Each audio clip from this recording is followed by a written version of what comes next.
প্রভু নবরূপে সেজে উঠবেন। প্রভু জগন্নাথ তার ভোগের জন্য নয়, নানা রকম বেশ বা সাজসজ্জার জন্য বিশেষভাবে পরিচিত। নানা সময়ে নানা বেশে সাজেন জগতের নাথ।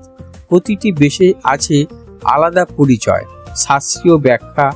আজ জগন্নাথ দেবের রাজবেশ নিয়ে আলোচনা করব। প্রাচীন গ্রন্থ মাদলা পাঞ্জিতে উল্লেখ আছে 1460 খ্রিস্টাব্দে উৎকলের গজপতি রাজা কপিলেন্দ্র দেব দাক্ষিণাত্য এক রাজার বিরুদ্ধে ভীষণ যুদ্ধে অবতীর্ণ হন। দীর্ঘ সংগ্রামের পর কপিলেন্দ্র যুদ্ধে জয়লাভ করেন। শত্রু দেশ থেকে লুটে আনেন 16টি হাতির পিঠ বোঝাই করে সহস্র মণ সোনা। সমস্ত সোনা রাজা কপিলেন্দ্র জগন্নাথ দেবের মন্দিরের ভাণ্ডারে পাঠিয়ে দিলেন। জগন্নাথ দেবকে তিনি উড়িষ্যার প্রকৃত রাজা বলে স্বীকার করলেন ও তাকে নিজেকে তার অনুগত সেবক বলে ঘোষণা করলেন।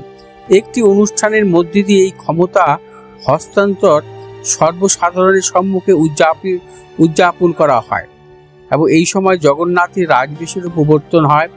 সাধারণের কাছে এই বেশ আর একটি নাম আছে, বরাতাধাও বেশ।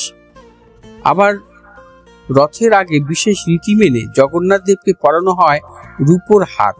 সেই সময় রাজবেশে সাজানো হয় প্রভুকে। জগন্নাথ দেবের নবযৌবন উৎসব পালিত হয় রাজবেশে।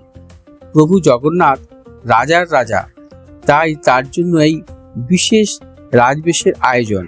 এছাড়াও আরো অনেকগুলো তাৎপর্যপূর্ণ বেশে নানাভাবে সাজানো হয় জগন্নাথ দেবকে।